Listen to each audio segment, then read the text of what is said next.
Hey folks, this is Kelani. With patch 8.2 turning the entire Azerite system on its head, artifact power has suddenly become one of the most important parts of a character's progression in Battle for Azeroth.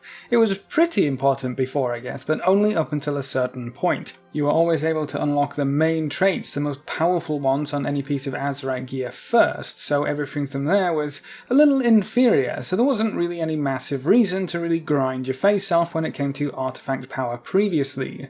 It also wasn't anywhere near as interesting because we were unlocking the same traits over and over again, except when a new raid came around we had to put in a lot more work to unlock what we had before, and it was kind of stripped from us. It was very strange and not all too exciting when you really think about it. Patch 8.2 has changed all of that. There's a lot of reasons to actually go farming for AP now. The stuff we're gaining access to and unlocking in the new Heart of Azeroth system is way more interesting and engaging when compared to the Azerite armor traits. And there's new ways to acquire artifact power which should help everything along. So let's have a look at the best ways to farm up that super tasty artifact power in patch 8.2. First things first. Why should you be interested in farming AP this time around? Well, the Heart of Azeroth gives you a few essence slots to play around with. The first one is given to you for free. Everyone will have access to it because everyone is given enough artifact power to get up to a heart level of 35 when you finish up the introduction quests, even if your heart level was 1 previously. That allows you to use one essence and gain the major and minor powers of the one you've chosen. The major slot is cool and all, but honestly the best part of the new Heart of Azeroth system for me is the ability to use more than one essence. When you start unlocking the extra minor slots, you can really play around with the essences you're choosing. You can double dip on some effects like haste and crit, use essences that really complement each other or keep a bit of variety in there to make sure you're able to be a bit flexible, one for single target damage, maybe one for AoE damage. I think it's a great system so far, which really helps when it comes to working up the motivation to actually get some AP farming done. If the rewards at the end aren't interesting, most people won't put in the effort to actually obtain them. I think the minor essence slots are worth farming for, and the first one is unlocked at heart level 55. Being able to use another essence's minor power can be a huge damage increase, or a healing increase for the healers and survivability increase for the tanks. Some minor powers are just as powerful as some of the major powers too. You are guaranteed to see a spike in performance no matter what class or role you're playing as soon as you get that extra minor slot in your heart. That's the goal for most people right now, because the second minor slot at heart level 65 is a bit out of reach for the moment, so we want artifact power to get that extra essence slot to really unlock the potential of our new Azerite system. Your first port of call for artifact power farming should be world quests. Now hold on, don't leave just yet, hear me out. You don't have to do all of the world quests, in fact I would encourage you to not, but there are some world quests you should endeavour to knock out each and every day, or at least every time you're able to hop onto the game to play. Artifact power world quests in Nazjatar specifically offer up way more AP when compared to anywhere else. They're usually about 400 to 500 AP per world quest. That is an insane amount of artifact power for completing a single world quest, absolutely insane. So make sure you're giving Nazjatar a good look over when you log in. If there's some AP world quests down there, get them done. It's going to add up so quickly, you won't believe it. Another set of world quests that I would keep an eye out for is the ones over in the Warfront zones. The Darkshore and Arathi Highlands world quests are typically very quick to complete, and they usually offer up more AP when compared to standard world quests. Keep an eye on your Warfront status, and if any world quests are available in those two zones, then you can get those done as well. Remember, you can take a portal straight over there, so it's super fast to get into those zones and back. Travel time is shockingly important with this kind of thing, especially if you don't have a lot of time to actually play. Another huge source of artifact power tied to the Warfronts is the contribution hand-ins. Yes, they're still a thing, believe it or not. Even though you won't be able to hand in all 9 quests or whatever it was back in the day, it's limited to 3 per day now, and you can do them a few days in a row. But each one should still give you 500 AP if you have the required materials. Now I know it can be a pain to get some of them, and you know the auction house prices get massively inflated when the item becomes a daily turn-in, so maybe stock up on some of this stuff when it's cheaper, and hand them in when they become available. Again, keep an eye on the Warfront progress to see when the hand-ins become available, so you can just pop down to your port, your little harbour, wherever it is, and see what items you can hand in for some easy AP. You can do the Warfront itself if you want, that's another 750 AP from the quest, but I personally don't really think it's worth it. After that, I would give your map a good look over for the Zandalar and Kulturas zones. I would recommend getting an add-on that lists all of your world quests and allows you to sort them by reward. I use World Quest List for this, it works really well. You can see all the world quests that are available right now that reward artifact power.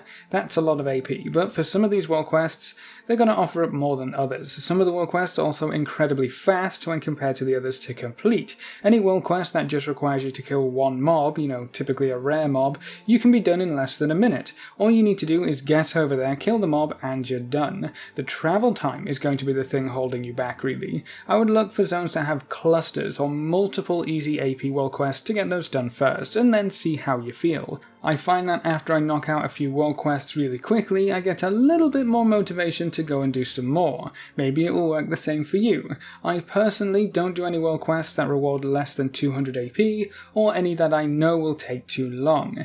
If they have one of those progression bars, that's usually going to be a bit more involved than just killing one monster. If they're en route to another world quest and it's a simple rare kill objective, I'll probably stop over and get it done no matter how much AP it rewards, but otherwise I don't really care. I won't lose any sleep over 200 AP anytime soon. If you want to absolutely min-max your AP gains, go for it. Finish all the world quests on your map. You do you, but that's a bit much for me personally.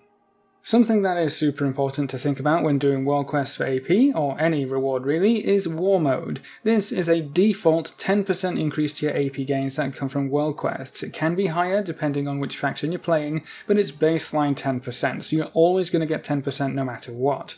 Obviously, there's a few pros and cons to think about, especially if you're playing Alliance, but I never go out AP farming without turning War Mode on first. It's just free artifact power, honestly, and most people don't even bother attacking you these days. They just want to get their world quests done too.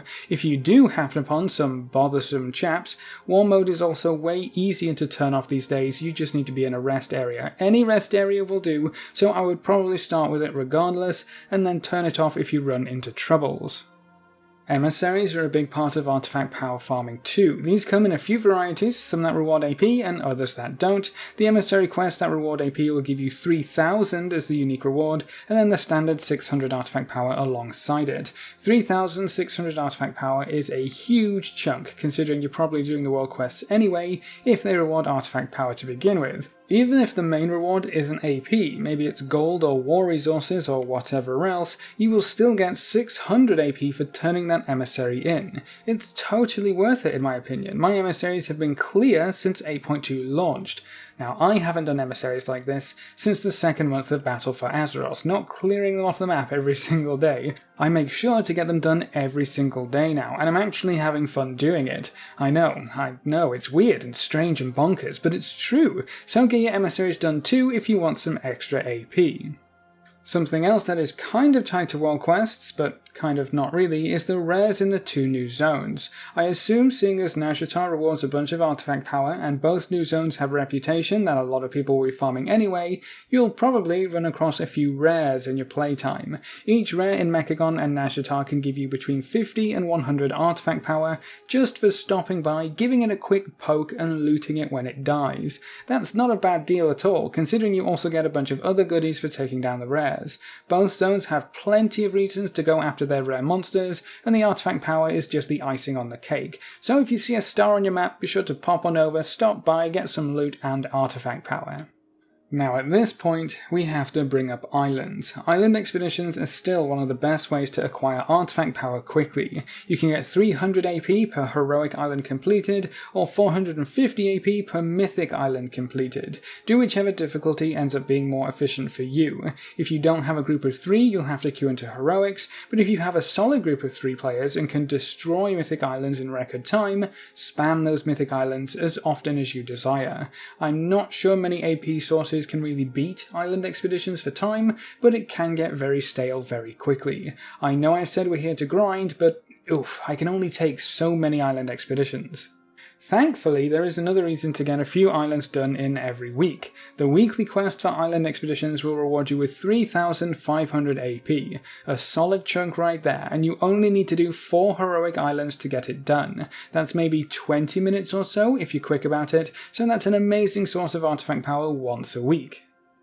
You also get a treasure map from that very same weekly, as well as progress towards an essence, by the way, so if nothing else here entices you to get your weekly islands done, then maybe the essence will be enough of a carrot on a stick. But the treasure map can offer up a variety of missions for your follower mission table. You might scoff at the idea of sending out some missions, but this treasure map can have missions that are worth 2,000 artifact power, and even if you get something else like gold or residuum or whatever else there is, the bonus is always 1,500 artifact power, so there's some huge potential here, and if you're doing the weekly island stuff anyway, it's just extra rewards really, isn't it?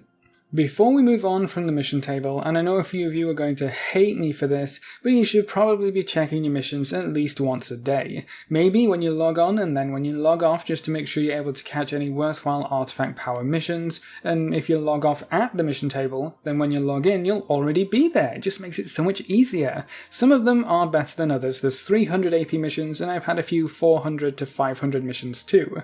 I would say that all of them are worth sending off, and all of them are worth trying to get the bonus rewards. It's just extra AP on top of AP, so why not? It's also passive gains. You just have to send them off once before you log out for the day, and then the next time you log back in, pick up the rewards. It's super simple and requires practically no effort. I've been running out of resources some days sending out missions because so many of the AP ones have popped up, but it's totally worth it in the long run. So if you've been ignoring it for the past few months at this point, now might be a good time to start reacquainting yourself with the follower mission table.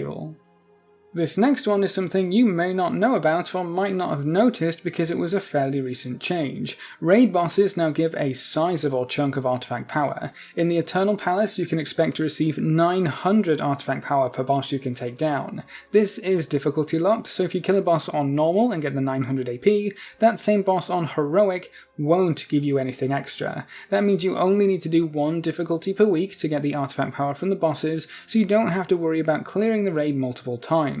But with 8 bosses total, that means the Eternal Palace is currently worth 7,200 artifact power every single week you can clear it. You can do it all on normal, so that should be somewhat accessible for a good chunk of the player base, and as the weeks roll by and we start getting more gear, we'll be able to get further and further more reliably. Looking for raid works a little differently. You don't get AP per boss, but you do get AP per wing you complete. The first wing of Looking for Raid Eternal Palace opens up this very next reset, and the LFR wings were giving 400 AP in the Battle of Desert Allure, so I assume we'll be able to get another 400 AP on top of everything else if you decide to clear through the LFR wings as they become available. That's not going to be worth it for the majority of people though, seeing as the World Quest can reward just as much in a few minutes. What is interesting is that the Battle of Desert Allure raid bosses used to reward the same 900 AP per boss as well, but ever since the Eternal Palace opened up, that AP reward has been nerfed. It's now 300 AP per boss in the Battle of Desert Allure and Crucible of Storms raids, so not quite as worthwhile as it could have been, but 300 AP per boss still puts a full clear of the raid at 2,700 artifact power. A full normal clear for Battle of Desert Allure should take most groups less than an hour at this point, so that might end up being worth it if you don't have anything else to do, or you just fancy running the old raid again. So moving away from raiding, dungeons are also a decent AP source right now, or they kind of are. Mythic Dungeons aren't really too special. Mythic Plus Dungeons will reward you some artifact power when you complete them, but it's not really enough to write home about. The key source of AP from dungeons is the weekly Mythic Plus cache. The cache will contain a huge amount of Azurite when compared to what you get from dungeons themselves, and the higher the key you're able to complete in any given week, the more artifact power you can expect to receive on reset day. That means you only really have to do 1 Mythic Plus dungeon per week to get this source of artifact power, which is incredibly efficient. You can't farm this AP like you can some other sources, but the time and effort to reward ratio is pretty fantastic. You should also be getting at least 1 Mythic Plus dungeon done for a variety of other reasons, including access to more essences, the residuum currency to purchase new Azurite tokens at higher item levels, and the increased item level reward from the chest. You can get up to a 440 item level if you complete a plus 10 Tanky or above, which is going to be a massive upgrade for pretty much anyone at this point. So try to get 1 key done at least, and if you can get a high key done, that's even better. And then before we're done here, I also wanted to touch on some more oddball options or other ways to speed this up. The first thing is the war campaign. If you aren't caught up for whatever reason, whether that be because you're on an alt or you just aren't all too interested in the story, you could be sitting on a gold mine of artifact power just waiting to be picked up. All of the major questlines in the war campaign reward significant chunks of AP, so if you haven't had any reason to get caught up with it until now, there you go. Lots of artifact power, what other motivation do you really need?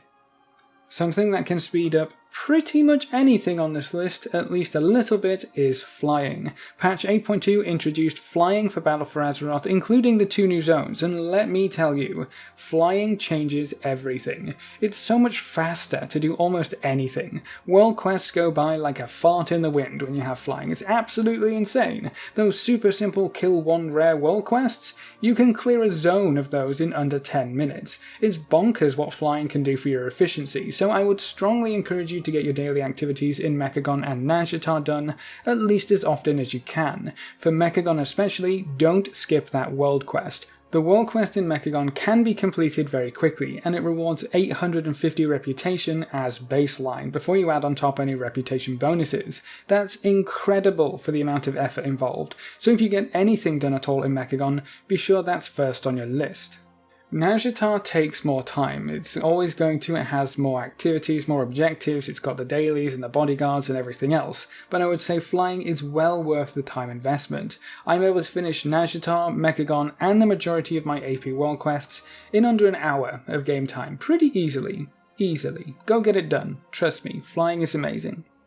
And then there is one last thing you can do, and that's waiting. Waiting is an option if you're not really into the whole grinding thing. I would get the big ticket items done still, otherwise you're just going to fall further and further behind, but with how artifact knowledge works, the amount of AP required to level up your heart is reduced every single week that goes by. So on reset day, you might even go up a heart level for free. It's only going to get easier and faster, you just won't have access to the super cool goodies until the artifact knowledge gets you caught up. Just something to think about, especially for alts.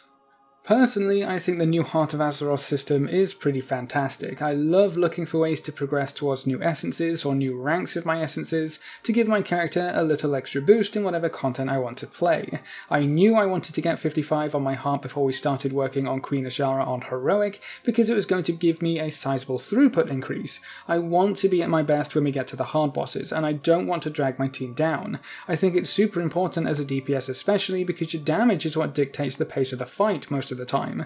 Being able to squeeze out just a little bit more DPS can help you skip additional ad spawns, push phase timers, or even just eke out that super tight kill. We actually killed Azshara last night with just 2 tanks left alive and Nadara in spirit form. I don't think that could have gotten any closer, and if I alone didn't have that 55 heart level, we might not have made it. If every DPS in the raid didn't have that 55 heart level, there's no way we would have made it. I think the combination of interesting essences and large power spikes being tied to the artifact power farm makes it way more interesting this time around. It's finally fun, or at least rewarding, to farm for AP because you actually get something meaningful at the end of it. It's weird how that works, isn't it? Getting a worthwhile reward makes you more motivated to actually work towards it. I hope Blizzard keeps that in mind for the future. It took them a little too long for this expansion, in my opinion, but I think they finally came up with something that a lot of players can get behind.